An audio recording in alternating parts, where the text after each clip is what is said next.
खालिस्तानी आतंकी गुरपतवंत सिंह पन्नू की हत्या की साजिश का आरोपी यानी कि भारतीय नागरिक निखिल गुप्ता की जो मुश्किलें हैं वो और ज़्यादा बढ़ती हुई नजर आ रही है। अब ऐसा क्यों हम कह रहे हैं, क्योंकि गुरपतवंत सिंह पन्नू की हत्या की साजिश का आरोप झेल रहे भारतीय नागरिक निखिल गुप्ता को अमेरिकी अदालत में पेश किया गया। निखिल गुप्ता को अमेरिका की एक संघीय अदालत में पेश किया गया और इसी अदालत में निखिल गुप्ता ने पन्नू की हत्या की साजिश में शामिल होने से इनकार कर दिया है।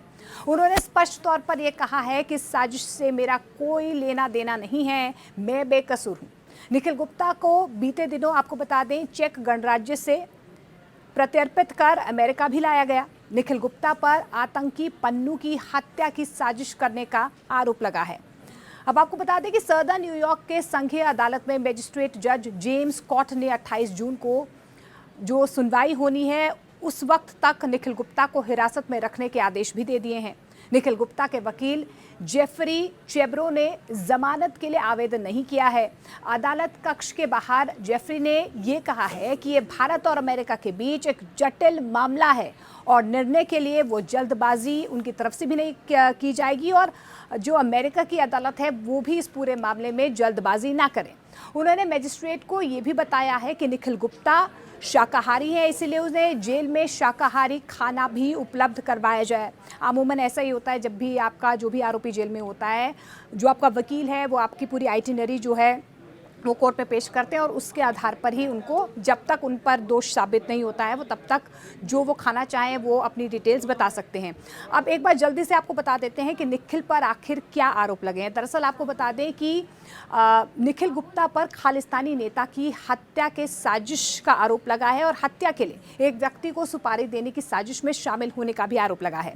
निखिल गुप्ता पर भारत सरकार की ओर से आतंकवादी घोषित खालिस्तान के लिए अभियान चलाने वाले गुरपतवंत सिंह पन्नू को मारने की साजिश रचने का आरोप लगा है। और इस बीच आपको बता दें कि चेक गणराज्य से प्रत्यर्पण के बाद गुप्ता को ब्रुकलिन में एक जेल में भी रखा गया।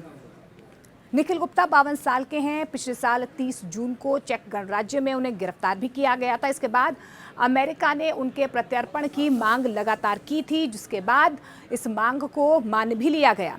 अब आपको ये भी बता देते हैं कि चेक गणराज्य से उन्हें अमेरिका कब और क्यों लाया गया। इस साल की शुरुआत में ही चेक संवैधानिक न्यायालय में उन्हें प्रत्यर्पण के खिलाफ उनकी अपील के कारण उनका प्रत्यर्पण जो है वो रोक दिया गया था और पिछले महीने ही उनकी अपील खारिज होने पर उन्हें अमेरिका की जेल भेजे जाने का जो रास्ता है वो साफ हो गया, यानी कि उनके प्रत्यर्पण का जो रास्ता है वो साफ हो गया। और यही वजह है कि जनवरी में न्यूयॉर्क की अदालत में एक याचिका दाखिल कर गुप्ता के वकील ने यह भी कहा था कि उन्हें प्राग में हिरासत में रहने के दौरान बुनियादी मानवाधिकारों से वंचित रखा गया है। इस बीच उनकी तरफ से वकील ने यह भी कहा है कि जनवरी में अदालत से उनकी तरफ से ये कहा गया, जब जनवरी में प्रत्यर्पण का जो रास्ता है वो साफ हो गया और उन्हें चेक गणराज्य से अमेरिका लाने की बात साफ हो गई, तो उसके बाद से उनके बचाव पक्ष में उनकी तरफ से ये भी कहा गया जो दूसरे पक्षकार हैं उनकी तरफ से कुछ ऐसे बचाव करने के लिए कुछ ऐसे सबूत पेश नहीं किए गए हैं कि वो अपना जो बेस है या अपना जो केस है उसे एक सॉलिड तरीके से पेश कर सकें। तो उन्होंने ये कहा है कि उन्हें थोड़ा वक्त देना होगा, लेकिन इस बीच क्योंकि अमेरिका की जो अदालत है उसकी तरफ से अब निखिल गुप्ता को हिरासत में ले लिया गया है, गिरफ्तारी उनकी हो चुकी है, यानी आगे आने वाले दिनों में उनकी मुश्किलें और ज़्यादा बढ़ सकती हैं।